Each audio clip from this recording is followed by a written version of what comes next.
avec Sabrina Medjaber, Elisabeth Assayag, Elliot Deval-Gauthier, Lebret, Olivier Guénec pour évoquer la présidente de la Commission européenne, Ursula von der Leyen, qui a estimé mardi que la réduction de la part du nucléaire en Europe avait été une erreur stratégique qui a eu pour conséquence de la détourner d'une source fiable et abordable. Ce que tous les gens sérieux, d'Henri Proglio à Jean-Bernard Lévy, disaient depuis tant d'années. Alors on est avec Fabien Bouglet, expert en politique énergétique. On a écouté, c'est toujours intéressant d'entendre ce qui s'est dit il y a 10 ans, 15 ans, 20 ans pour mesurer la pertinence de ceux qui nous dirigent et d'imaginer qu'aujourd'hui ils disent les mêmes bêtises ou ils font les mêmes bêtises dont ils s'excuseront dans 10 ans.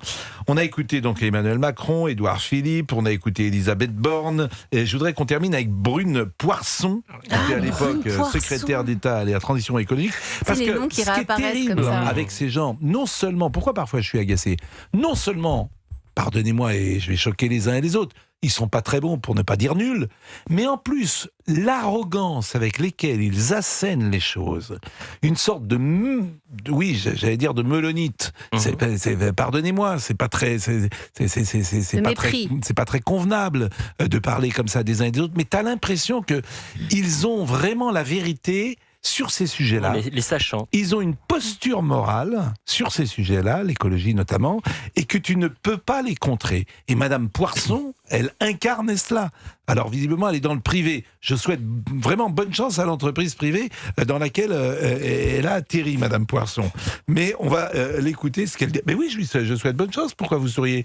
Je souhaite bonne chance, parce que si elle est aussi pertinente qu'elle l'était sur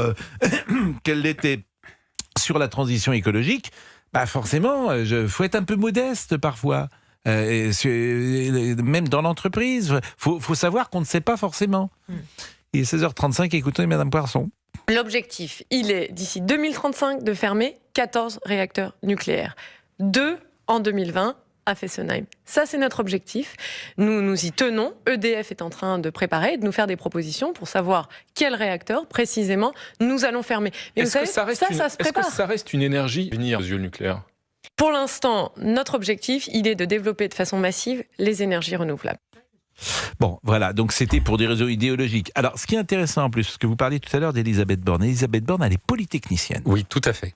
Et donc, beaucoup qui ont été dans sa promo m'ont dit c'est quand même incroyable parce que elle est formée, elle est scientifique, elle connaît les chiffres et en fait elle prend une décision totalement idéologique. Et c'est ça le problème, c'est que certains scientifiques ont pris des postures idéologiques au lieu de prendre des postures de la science qui montre bien que le nucléaire est un enjeu formidable pour la France. Bon, donc, vous n'avez pas répondu à ma question, les dangers du nucléaire. Elle n'a pris aucune décision, Elisabeth Borne. Elle appliquait ce que lui demandait Emmanuel Macron. Enfin, c'est pas Elisabeth Borne qui a décidé elle-même. C'est Emmanuel Macron qui s'est engagé. Le responsable, c'est Emmanuel Macron, qui a fait une campagne présidentielle en 2017 sur ce programme-là, sur une décision qui avait été prise par François Hollande et appliquée donc par lui. Donc, Elisabeth Borne, elle a été ministre de la Transition écologique. Elle venait de quitter d'abord, elle a été ministre des Transports, ensuite ministre de la Transition écologique. Elle a quitté la RATP, elle est entrée en politique grâce à Emmanuel Macron, elle applique ce que son patron lui demande d'appliquer. Voilà. Le patron lui-même soumis à l'idéologie européenne, notamment celle de Green Deal, et dont les lobbies sont les lobbies sont très actifs, et le WWF fait un travail de lobbying incroyable au Parlement européen. Et il ne faut pas oublier une chose, c'est que le conseiller technique énergie d'Emmanuel Macron a été pendant des années un ancien du réseau Action Climat, une officine antinucléaire. Et WWF, c'est intéressant par exemple, parce qu'il publie de temps en temps une étude qui est reprise par toute la presse. Alors tout d'un coup, on dit il y a 12 000 espèces qui ont disparu, ou 20 000, etc. Alors bon, des fourmis rouges de je ne sais où, qui n'existent plus, qu'on reverra plus tard. Bon, ça vous touche pas, les fourmis rouges? C'est pas ça. Salut camarades. Il frappe à la porte de tous les députés européens. C'est un lobby. Tu vas nous manquer, fourmis rouges. Ce que je veux vous dire, c'est que des disparitions d'espèces, que je sache, il y en a eu avant. Bien sûr. Manifestement, c'est l'histoire du monde, c'est l'histoire de les dinosaures, la Terre. Ça vous a pas échappé, on disparaît. L'histoire de la Terre. Il reste genre, il en reste quelques-uns. Mais ce que je veux vous dire, c'est que c'est instrumentalisé à chaque fois. Ouais. C'est-à-dire que, comme les journalistes, tous les journalistes qui traitent l'écologie sont des militants écologistes. Je les ai rencontrés bien souvent, c'est des militants verts, tous les journalistes. Donc c'est agaçant. Et alors pourquoi tu condamnes à ce point le nucléaire ? Pourquoi ? Parce qu'il représente un danger. Alors je veux bien entendre ce danger. Et justement, je posais la question. Est-ce que c'était l'air du moment ? Il fallait être anti-nucléaire. Donc moi, je ne vais même pas dans votre sens quand vous dites que c'est des idéologues, les journalistes. Ils veulent juste être dans le coup.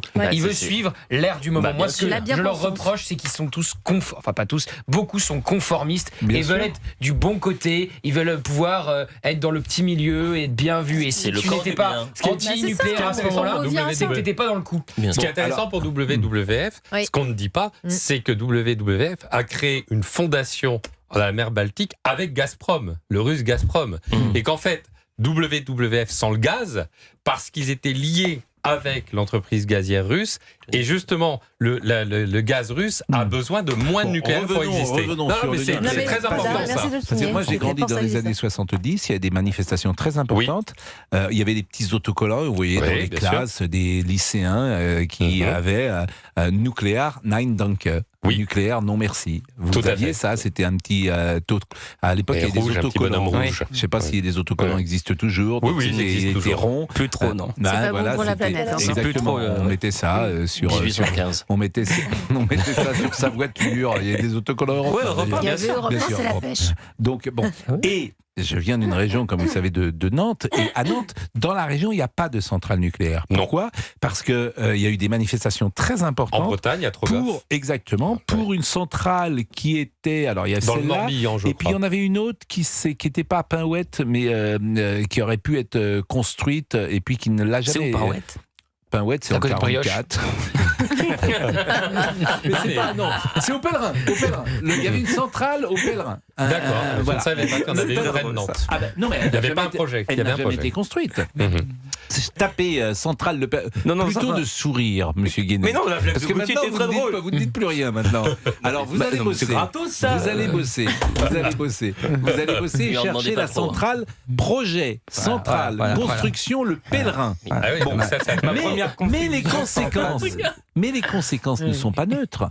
Comme il n'y a pas de centrale dans l'Ouest, ils ont été obligés de mettre cette horreur de centrale au charbon. Non, pas du tout, des éoliennes en mer. Vous connaissez pas la balle et la baie du Pouillien. Bien sûr. C'est-à-dire que t'as l'impression qu'ils ont jeté comme ça des éoliennes en mer. C'est horrible. Et ils ont compensé avec une centrale à gaz à l'Andivisio. Pourquoi vous dites que c'est horrible ?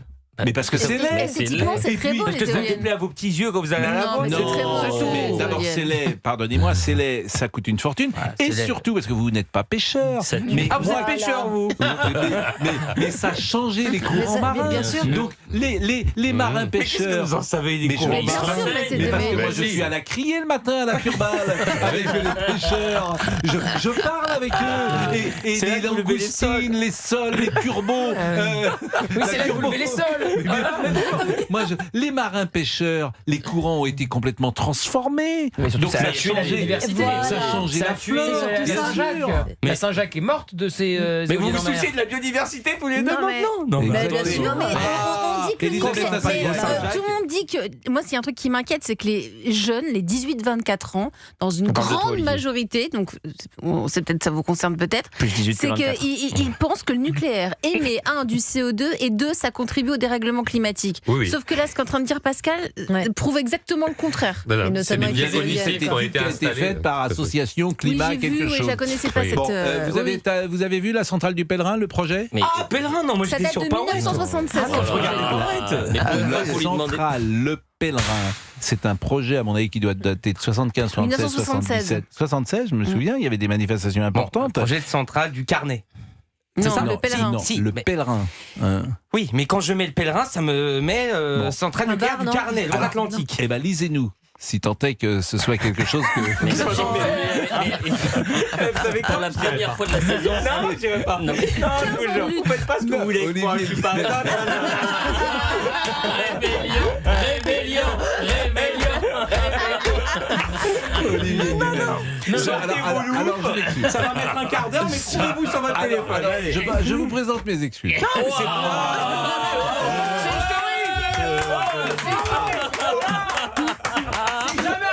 C'est jamais arrivé. Je vous présente mes excuses. C'est un jingle. Je vous présente mes excuses.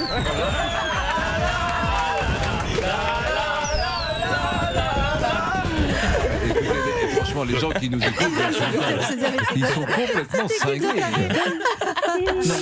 Je veux dire qu'on est sur un sujet sérieux. En plus, on est sur un sujet sérieux nucléaire et les gens doivent se dire mais c'est une bande de cinglés. Mais je pensais qu'ils nous écoutent. Ça allait avec du fond. Bon. La centrale nucléaire du Carnet est un ancien projet d'implantation de centrale nucléaire sur la rive gauche de l'estuaire de la Loire en aval de Nantes. Ah oui. Lancé à partir de 1974, celui-ci rencontra une forte opposition de la part de la population et finit par être abandonné définitivement en 1997. Oui, on a appris plein de choses. Non seulement il sait lire, mais il dit bien. Non mais alors on va marquer une pause, mais la conséquence. Alors et ça c'est les riverains, si j'ose dire. Hein, c'est les gens du cru et qui n'en ont pas voulu. Et ils en ont pas voulu parce qu'ils sont formatés. Peut-être on leur explique mal, etc. Ils ont eu peur. Il y a eu beaucoup de manifestations et il y a également Plogoff. Vous avez parfaitement raison. Important. Ce qui fait qu'il n'y a pas de centrale nucléaire dans l'Ouest. Bretagne. Il est 16h44 et nous sommes ensemble. On a terminé sur ce sujet, Monsieur Bouglet. Moi, je suis là, si vous voulez. On est bien. Qu'est-ce que... Ah oui, Monsieur Bouglet reste pour les carburants, c'est ça ? Quelques instants, oui. Il reste quelques instants. Merci beaucoup. Avec plaisir. Je vous en prie, Monsieur Tessier. 16h44. Merci d'écouter Pascal Praud et vous, notamment à Amiens sur le 104.7 et en DAB, vous savez, c'est la radio en qualité numérique. D'ailleurs, vous retrouvez l'ensemble de nos fréquences sur le site europe1.fr. Écoutez, c'est la grande famille d'Europe 1. Je vous écoute tous les jours, c'est trop top. Gardez votre bonne humeur. Oh là là, je suis trop content, c'est pas vrai. Merci beaucoup. Vous êtes vraiment extraordinaire. Merci, ça nous fait du bien. Vraiment, merci Europe 1. Merci beaucoup, toute l'équipe d'Europe 1. Vous êtes toujours aussi sympathique. Merci beaucoup, merci Europe 1. Europe 1. La radio libre. Imaginez la voiture de vos rêves à moins 40.